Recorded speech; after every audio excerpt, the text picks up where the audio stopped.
આપ સર્વોને હેતપૂર્વક જય શ્રી સ્વામિનારાયણ। આજની સત્સંગ કથા વાર્તા નિજ મંદિર સાવરકુંડલા। સ્વામી શ્રી રૂગનાથ ચરણ દાસજી કૃત શ્રી હરિ ચરિત્ર ચિંતામણી ભાગ 1 ચરિત્ર કથા ભાગ 3 હંસરાજભાઈ ની રક્ષા કરી। સણોસરા ના વતની પટેલ હંસરાજભાઈ નાગપરાએ બોડકા ગામમાં જમીન રાખી અધવરિયું કરેલું। તેઓ ધર્મ નિયમની દ્રઢતાવાળા અને ખૂબ સેવા તેમજ સંત સમાગમ કરતા। તેથી સ્વામી શ્રી તેમના ઉપર બહુ જ રાજી રહેતા અને એમણે પપૈયાની વાડી કરેલી, એટલે હંમેશા સાંજે કથા વાર્તા સાંભળ્યા પછી વાડીએ જતા। એક દિવસ સ્વામી શ્રીએ હંસરાજભાઈને કહ્યું કે તમે આજે વાડીએ જશો નહીં અને અહીં સૂઈ રહેજો। એટલે હંસરાજભાઈ ત્યાં જ મંદિરમાં રોકાઈ ગયા અને સ્વામીના પગ દબાવવા લાગ્યા ને થોડી વાર થઈ ત્યાં સ્વામીને જરા નિદ્રા આવી ગઈ, એટલે હંસરાજભાઈ તુરંત જ ઉઠીને વાડીએ જવા રવાના થયા। તેઓ હજી બહાર નીકળી ચાલતા થયા ત્યાં સ્વામી શ્રી જાગી ગયા અને તુરંત જ પૂછ્યું કે હંસરાજભાઈ ક્યાં ચાલ્યા ગયા? ત્યારે કોઈક હરિભક્તે કહ્યું કે એ તો વાડીએ ગયા।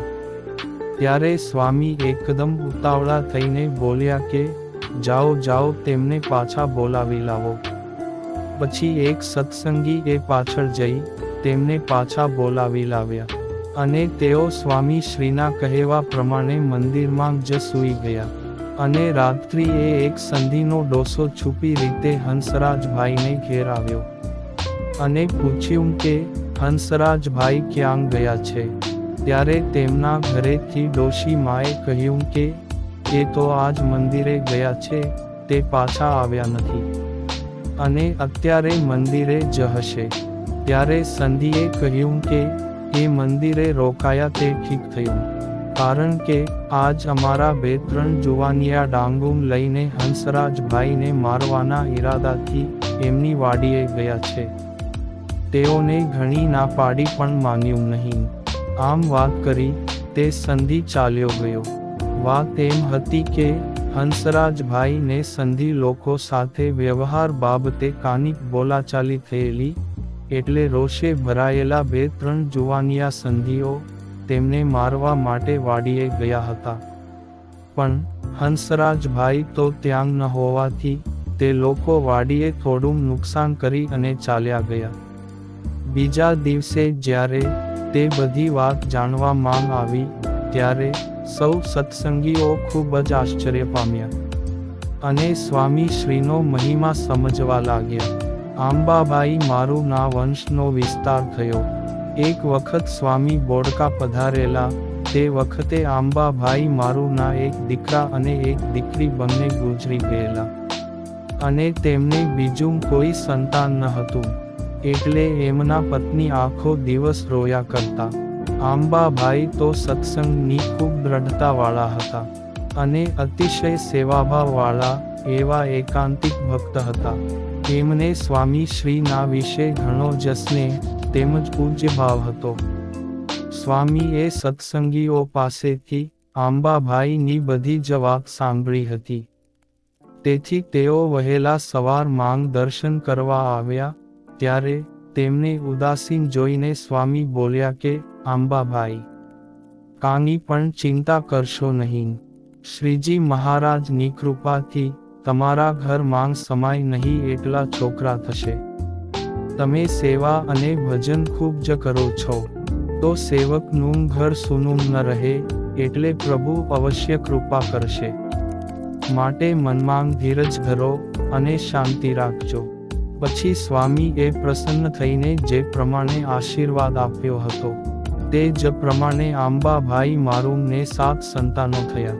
આ રીતે સ્વામી શ્રીની કૃપાથી અત્યંત નિર્માની અને શાંત સ્વભાવવાળા એવા આંબાભાઈના વંશનો વિસ્તાર થયો અને એમણે જીવનભર પ્રભુ પરાયણ રહીને ખૂબ જ ભજન સ્મરણ કર્યું। ચુડવા ગામનું મંદિર માણાવદર તરફ સરદાર ગઢ પાસે ચુડવા ગામ છે।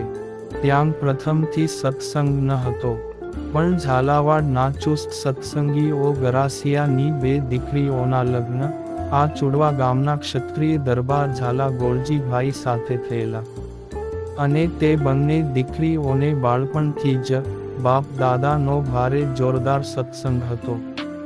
લગ્ન થયા પછી તેઓ ચુડવા ગામમાં આવ્યા, અને કેટલાક વર્ષો વીત્યા.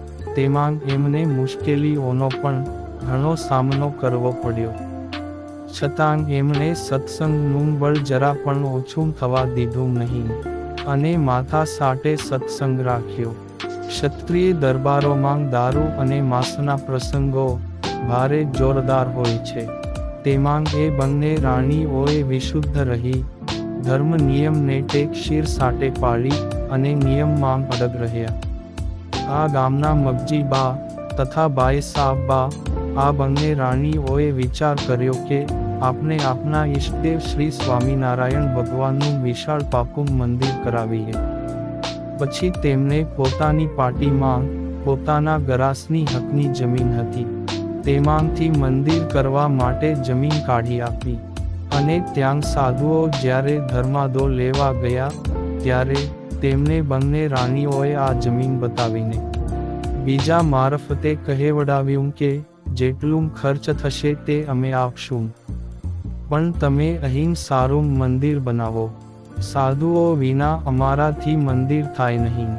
આ પ્રમાણે બાઈઓએ 2-4 વખત કહેવડાવ્યું, પણ ગામના બીજા કોઈ સત્સંગી નહીં, તેથી કોઈ સાધુએ મંદિર કરવાની હા પાડેલ નથી. એવા માંગ સ્વામી રૂગનાથ ચરણદાસજીને માણાવદર દેશ ફરવાનો વારો આવ્યો, એટલે સ્વામી શ્રી ચુડવા ગામે પધાર્યા. ત્યારે બાઈઓએ કહેવડાવ્યું કે સ્વામી તમે અહીં રોકાઓ અને એક સારું એવું મંદિર બનાવો, અમે બધી સગવડતા કરી આપીશું. એમનો વિશેષ આગ્રહ જોઈને સ્વામી ત્યાં જ રોકાયા. પછી ગામના દરબારોને સાંજે સ્વામીએ બોલાવ્યા અને સુંદર વાતો કરવા લાગ્યા, કે જેથી દરબારો અને કેટલાક ગામના ભાવિક લોકો મંદિર બનાવવા માટે સંમત થયા, અને તેમાં મદદ પણ કરવા લાગ્યા. પરંતુ મંદિર માટે ચૂનો જોઈએ, તે બહારથી લાવવો પડે, તે કોઈ રીતે પોસાય એમ ન હતું. એટલે સ્વામી શ્રીએ ધોળા પથ્થરની કાંકરીઓ ભંગાવીને તે ચૂનો તૈયાર કરવા તૈયારી કરી, પણ ચૂનાની મોટી ભઠ્ઠી પકાવી શકાય એટલું બળતણ જલ્દીથી મળી શકે તેમ ન હતું, અને ચૂનાની તાત્કાલિક જરૂર હતી. એટલે સ્વામી શ્રી વિચાર માંગ પડ્યા, અને થોડા વિચારના અંતે તેમને સરળ ઉપાય સૂજી આવ્યો. ગામથી થોડે દૂર ખીજડાના 4-5 જૂના ઝાડ ઊભા હતા. એ સ્વામીના ધ્યાનમાં આવ્યા. જો આ ખીજડા આપણને કાપવા દે તો આપનું કામ થઈ જાય. પછી સ્વામી એ ગામધણી દરબારને ખીજડા કાપી લેવાની વાત કરી. ત્યારે દરબારે કહ્યું, જો મંદિરના કામમાં ખીજડા આવતા હોય તો આપ કાપી લો, એમાં મને કોઈ વાંધો નથી. પરંતુ સ્વામી શ્રી એ ખીજડા માંગ તો અસંખ્યભૂત રહે છે, અને રાત્રિએ સૌ દેખે તેમ ત્યાં આગના ભડકા થાય છે, એટલે કોઈની તાકાત નથી કે ખીજડાની એક તીરખી પણ કાપી શકાય. અને જે જાણીતા હોય તે તો ત્યાં સુધી જતા પણ નથી, અને કોઈ અજાણ્યા ત્યાં જાય છે તો તે ભૂતડાઓ તેની બુરી હાલત કરી નાખે છે. આપ તો મહાત્મા પુરુષ છો, માટે જેમ યોગ્ય લાગે તેમ કરો. દરબારની વાત સાંભળી સ્વામીએ કહ્યું, ભગવાન શ્રી હરિની કૃપાથી અમને કાંઈ નહીં થાય, અમે તો ભૂતનું પણ ભલું કરીશું.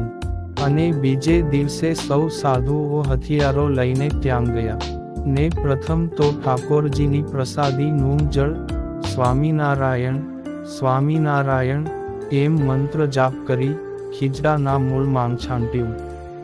પછી સંતો બોલ્યા કે પ્રસાદીનું જળ અહીં છાંટ્યું છે, એટલે હવે આમાં બીજા કોઈને રહેવાનો હક રહેતો નથી, માટે જે કોઈ આમાં રહેતા હોય તે બધા શાંતિથી બીજે સ્થળે જતા રહેજો. પછી કુહાડાઓ અને કરવતોથી સંતો તે ખીજડાઓને કાપવા લાગ્યા. ગામના કેટલાક લોકો દૂર ઊભા રહીને આ બધું જોતા હતા અને કહેતા હતા કે અબ ઘડી એકાદ સાધુને બુકડાઓ ઊંધે કાંધ નાખી દેશે એટલે બીજા ભાગીને મંદિરમાં ગરી જશે. પણ અજ્ઞાની લોકોની આ ધારણા સાવ ખોટી પડી અને ચૂનાની ભઠ્ઠી પકવવા માંગ વાપરવા માટે લાકડાઓ મળી રહ્યા અને ચૂનો પણ તૈયાર થઈ ગયો. તેમજ એ ચૂનાથી વિશાળ ભવ્ય મંદિર તૈયાર થયું અને તેમાં અખંડ ભગવાન શ્રી હરિ બિરાજમાન થયા. અમરાપરનું મંદિર અને સ્વામીની માળા. અમરેલી પાસે અમરાપર ગામ આવેલું છે, જે સદ્ગુરુ શ્રી મુક્તાનંદ સ્વામીનું જન્મભૂમિનું ગામ છે. તેઓ અમરાપરના ચોરામાં પૂજા કરતા હતા. એ પ્રસાદીનો ચોરો હજુ પણ હયાત છે. પ્રથમ તો ત્યાં સત્સંગ ન હતો, પણ ગુણાતીતાનંદ સ્વામીના સમયમાં સત્સંગ થયેલો અને લુહાણા અને કણબી પટેલો એ ભેગા મળી કોળીવાડા પાસે એક નાનકડું મંદિર કરેલું. એક વખત વચન સિદ્ધ સમર્થ સંત સદ્ગુરુ સ્વામી શ્રી કૃષ્ણ ચરણદાસજી ત્યાં પધારેલા અને થોડા દિવસ ત્યાં રોકાયા હતા. ત્યારે દરેક સત્સંગીઓએ સેવા સમાગમનો લાભ લીધો હતો. એક દિવસ સર્વે સત્સંગીઓએ વિનંતી કરીને સ્વામીને કહ્યું કે સ્વામી, આ મુક્તાનંદ સ્વામીનું જન્મભૂમિનું ગામ છે. અહીં હવેલી, ચોરો અને ઉપાશ્રય ગામ વચ્ચે છે અને આપનું મંદિર પછવાડે છે. ત્યારે સ્વામી બોલ્યા કે આપણું મંદિર સૌથી શ્રેષ્ઠ ને ગામ વચ્ચે થશે. અને પછી સ્વામી જ્યારે ગામમાં પધરામણીએ નીકળ્યા ત્યારે ગામ વચ્ચે ચોરા નજીક બજારમાં આવ્યા. ત્યારે એક કણબીનું ઘર હતું. ત્યાં થાપો મારી અને સ્વામી શ્રીએ કહ્યું કે આ ઠેકાણે આપનું મંદિર સૌથી સરસ થશે. એ ઘરનો ધણી કોઈ પણ રીતે પોતાની જમીન મંદિરને આપે એવો ન હતો. એટલે સૌને એમ થયું કે અહીંયા આપનું મંદિર ક્યાંથી થાય. પરંતુ સ્વામીના વચન પ્રમાણે કણબીએ સામે ચાલીને જમીન આપી અને તેમાં સ્વામી શ્રી રૂગનાથ ચરણદાસજીએ ખૂબ પરિશ્રમ લઈને સારું એવું મંદિર કર્યું અને સ્વામી શ્રી કૃષ્ણ ચરણદાસજીના હસ્તક મૂર્તિ પ્રતિષ્ઠા પણ કરાવી. અમરાપર માંગ મંદિરનું કામ ચાલતું. એમાં સૌ સાધુ અને સત્સંગીઓ સેવા કરતા અને તેનો સુથારી કામ ચોરા પાસે થતું. તેની દેખરેખ સ્વામી રાખતા. એક દિવસ સ્વામી શ્રીને વિચાર થયો કે આ ચોરામાં મુક્તાનંદ સ્વામી એ ખૂબ જ જપ તપ અને દેવ સેવા કરી છે, માટે આપણે પણ કંઈક માળા અને ભજન કરીએ. પછી સ્વામી હંમેશા તે ચોરામાં એક બાજુ બેસી અને માળા ફેરવતા અને પ્રભુ સ્મરણ કરતા અને ક્યારેક તો સવારથી સાંજ સુધી આખો દિવસ એક જ જગ્યાએ બેસી રહી માળા અને ભજન કરતા. બપોરે 12 વાગ્યે એક વખત જમી ફરી પાછા માળા ફેરવવા બેસી જતા.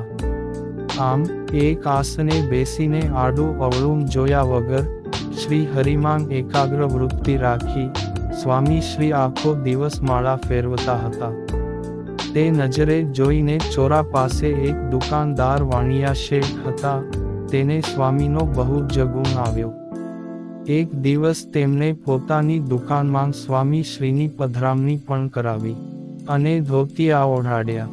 કોઈ સત્સંગીએ સ્વામીને ખાનગીમાં વાત કરી કે શેઠ બહુ સારા માણસ છે, પણ એમને દીકરો નથી, માટે આપ આશીર્વાદ આપો તો દીકરો થાય. પછી સંતો કીર્તનો બોલી રહ્યા એટલે સ્વામીએ થોડીવાર વાતો કરી અને પછી પેલા વાણિયા શેઠને કહ્યું કે શેઠ, ભગવાન શ્રી પ્રભુની કૃપાથી તમારે ઘેર દીકરાનો જન્મ થશે, પરંતુ આજથી જો બરાબર 10મા મહિનામાં પુત્રનો જન્મ થાય તો તમારે માનવું કે સંત કૃપાથી પુત્ર થયો છે. પછી સ્વામીના કહેવા પ્રમાણે એ શેઠને ત્યાં દીકરો થયો અને પોતે ચુસ્ત જૈન હોવા છતાં પણ સાધુઓની સારી સેવા કરતા હતા. આવા તો અનેક પ્રસંગો છે, પરંતુ વિશેષ વાર્તા આપણે આગળના ભાગમાં સાંભળશું. આપ સૌને ભાવથી જય શ્રી સ્વામિનારાયણ.